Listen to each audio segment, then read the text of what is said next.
name's Mark Elkins. I live in Pretoria.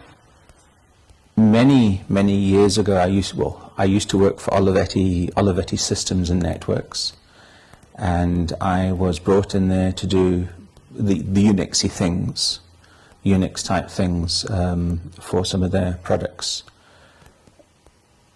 What I specialized in, I guess, is some of the.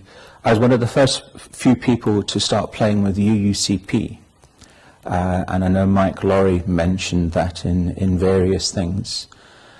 For example, my first Hay Smart modem, I went along to a little company on Owl Street in Braamfontein and actually bought the modem from Richard Kame, and Jeremy Ord was sitting next door to Richard Kame, across the same, sharing the one table. So Dimension Data is a bit bigger than that now. And obviously Richard Kame is the CEO, the chairperson of DFA. So those are the people, that's where some of the origins started from. One of the things that I tried to do was set up a Unix user group many years ago. And that eventually happened. It was Uniforum SA. And I am actually member #1 of Uniforum SA.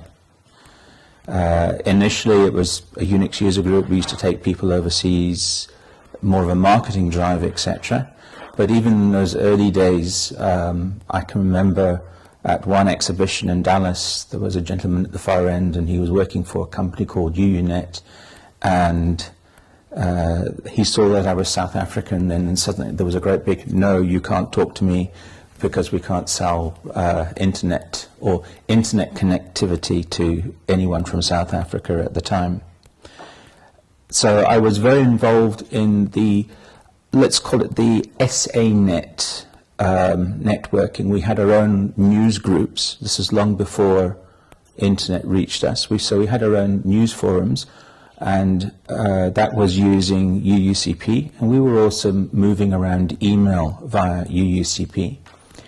And I guess it was through using those sorts of services that I became aware of the academic people in South Africa, the people from Rhodes and stuff like that.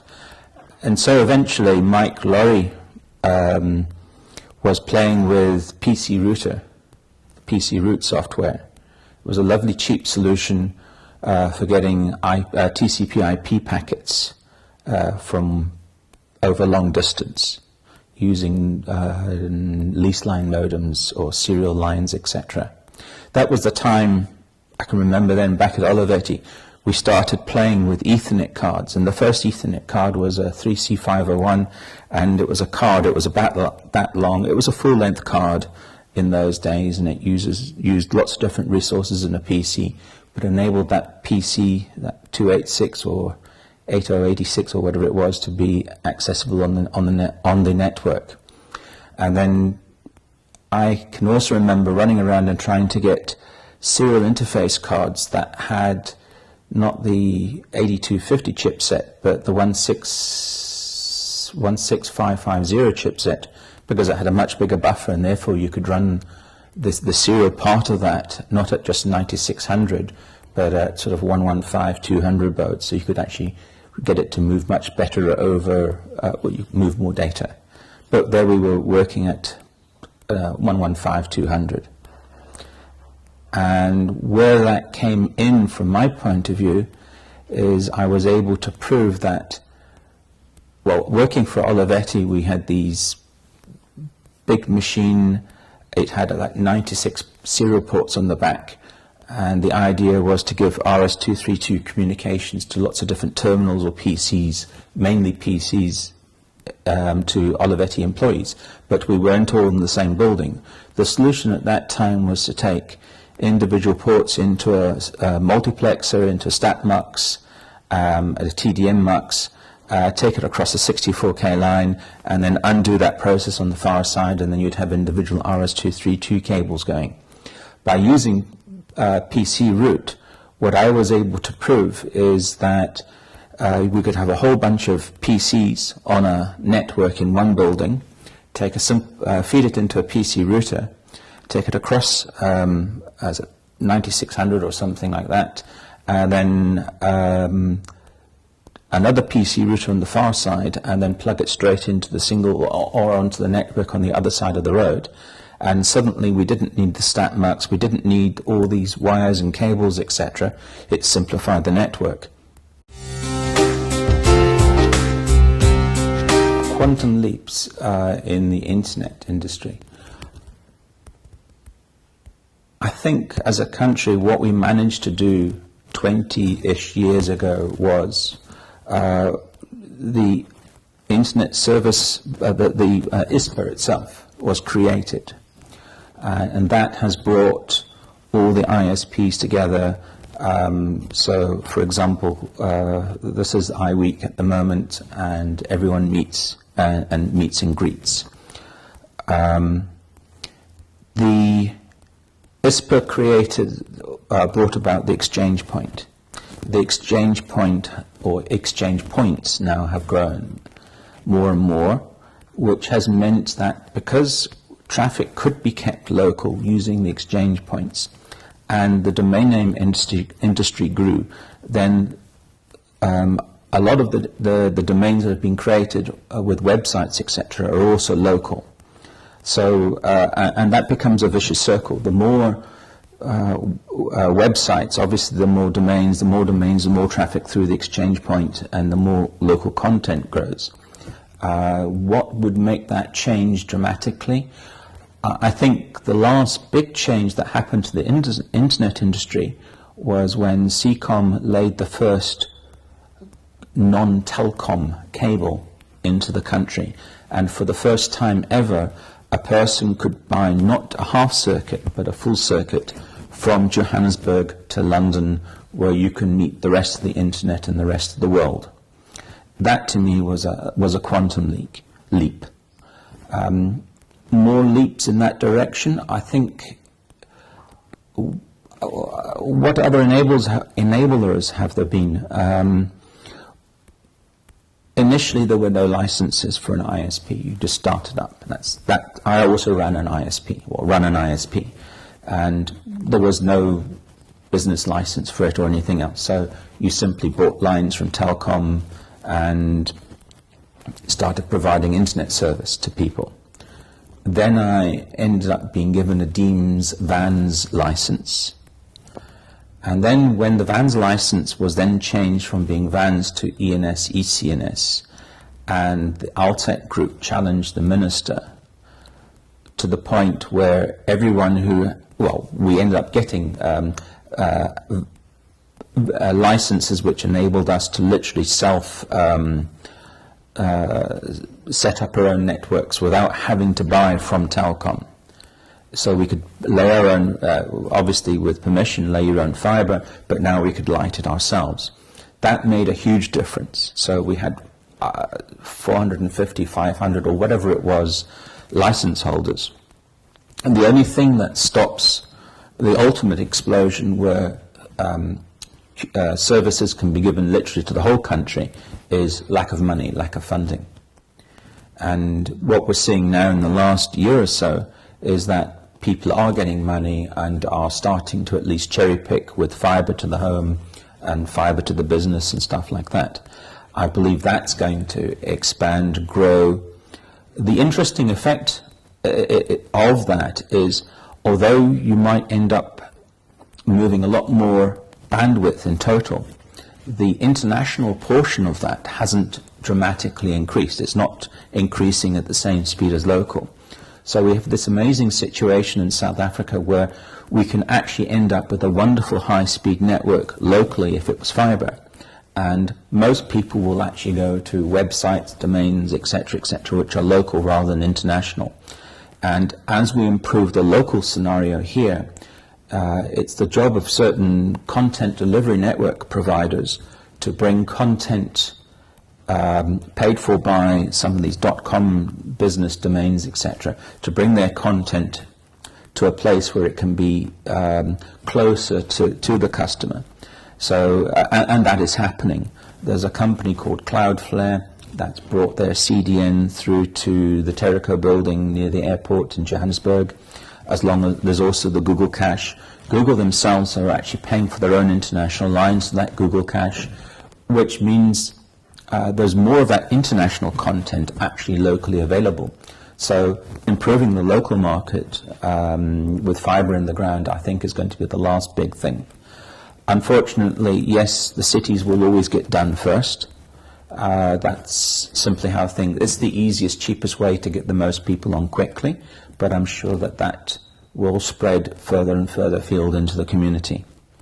Although, when I look at how much it costs or how much you can expect to get from different categories of people, citizens in the country, that's also, I don't know how that's going to work, whether the government would subsidize low-income families in order to have internet one day. I have no idea.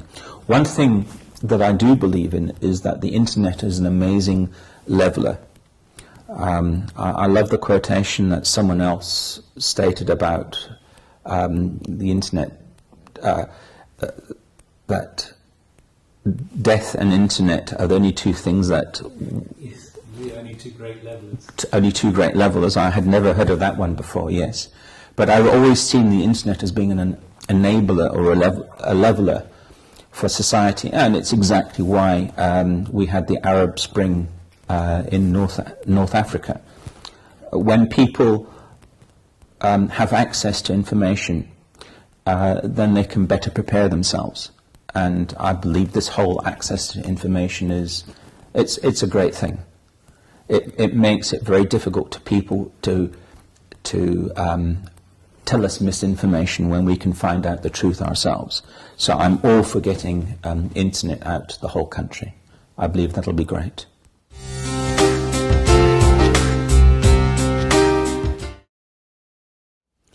We have 3 primary data centers, or rather we have 3 vendor-independent data centers, and they are naturally sitting at Johannesburg, Cape Town and Durban, the 3, what I thought were the 3 large centers.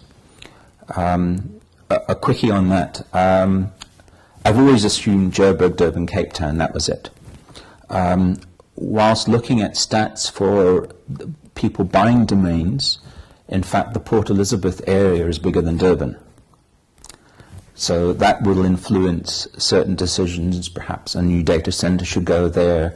For example, one of the things that I do is DNS training, domain name training, which happens twice a year. And that's been really kept to Johannesburg and Cape Town.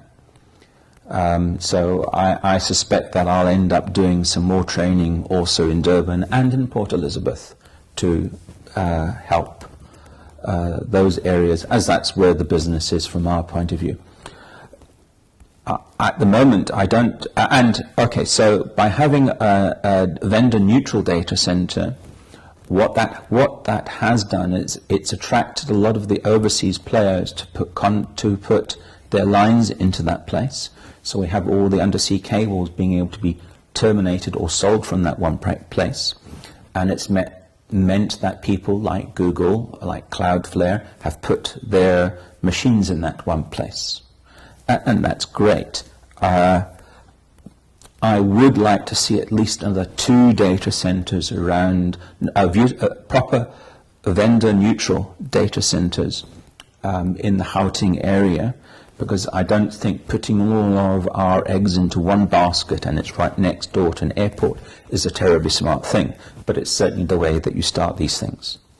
So, and then to try and persuade the content providers and the termination of undersea cables to also service the other data center or 2 as well. From a strategy point, that makes a lot more sense than where we are today. I was unaware of that. I think if someone is going to build a data center, the first thing they should think about today is power, and from a location point of view, as well as having it further afield. Nasrec would surprise me because I would also have it despite the fact that we have fibres and all the rest of it, I would tend to have it where the customers are geographically. So personally, I would have looked at perhaps Centurion somewhere or something like that, or the other side of Johannesburg from the airport, somewhere on the western side of Johannesburg. That would seem more logical to me. And again, from an employment point of view, you're going to have normally people that know what they're doing in the data center looking after it, hopefully. And if they're good at their jobs, then they will be well paid. If they're well paid, would they live near Nazareth and near that area? I'm not so sure. So I'm also a great believer of living close to where you work as well. Keep some of the pricing down at least. So, well, my pet project is to do fibre to the home. I've been running an ISP longer than I've been running or been involved with CO.ZA. So that would be the right sort of thing to do, and allowing that business to grow, keep growing, etc. In other words, connectivity, I guess, for everybody is still what I'm looking for. I know I won't do connectivity for everybody, but I'm sure I can do my own small piece of the world.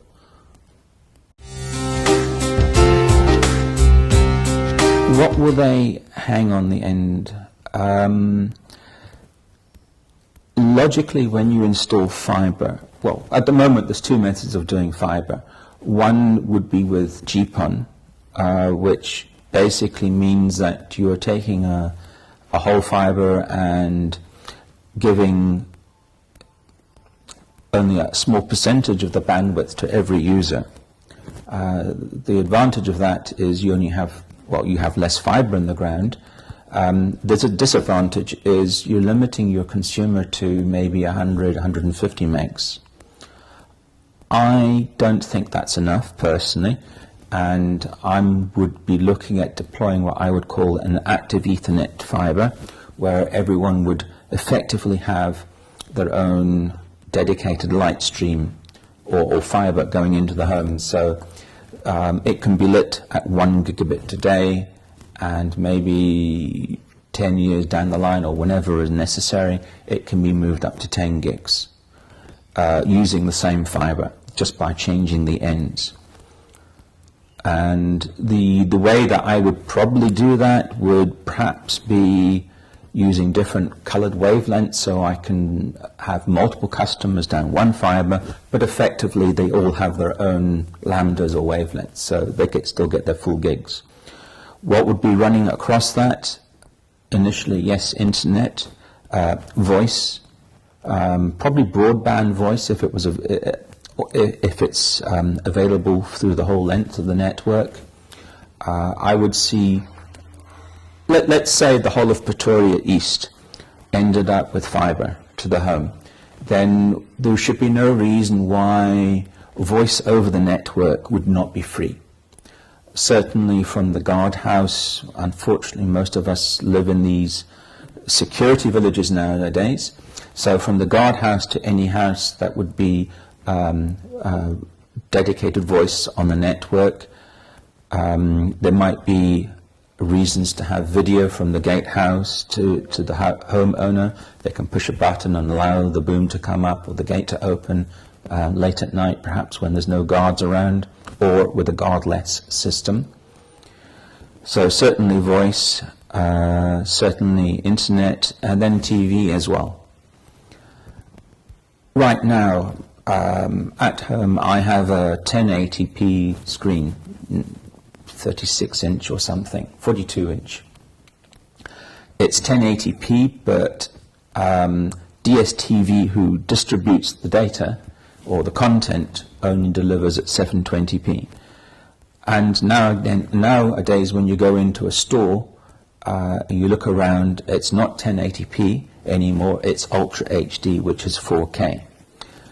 If you start looking at how much bandwidth you need to stream to fill even a 1080p screen, I can't see how anyone is going to give you 4K content. It's simply going to use too much bandwidth over the satellite, unless they simply get a lot more satellite space or something. You've obviously watched the film with Sandra Bullock, Gravity, where she's circling in a spacecraft, and the storyline is that the Russians have sent up a killer rocket satellite to take out a satellite. In actual fact, I think it was the Americans that shot down one of their own satellites in a test, but never mind. But what happens is then you have a lot of debris, which is true, and in reality, I think we use 3 different bands around the Earth. There's the low orbiting fast stuff, and then there's the geostationary stuff. I don't know what the third is. But there's all this geostationary stuff, and it has to sit in a very precise area. So actually in that area, space is very, very crowded. And as more and more satellites either fail or are taken out or whatever, there's going to be more and more debris. And the more debris that there is, there are more chances of more satellites being hit. And as more satellites generate more debris, there will be even more confusion in space. So my reason for putting fiber to the home would be one day your DSTV is going to stop working. My conspiracy theory. So the only people that will be able to watch DSTV are those who are being fed DSTV via fiber. And of course, when you're using fiber, I had the idea that you need 50-ish meg or something for Ultra HD, continuous stream, something like that. You can't really sensibly do that by Wi-Fi, unless you're the only station listening to it, or by most wireless technology. You can't do that over copper today, and I don't see why one should try to do 50 meg. The only sensible solution, I believe, is fiber. And once you have fiber, and look, I only have one TV in my house, but there are people out there with 3 or 4 TV sets. How would you ever watch 4 TVs, 50 megs, 200 megs? The only way to do that is fiber. So yes, I believe the majority of our fiber will actually be used for TV type services. So that's what's going to be hanging off the end of our fiber one day.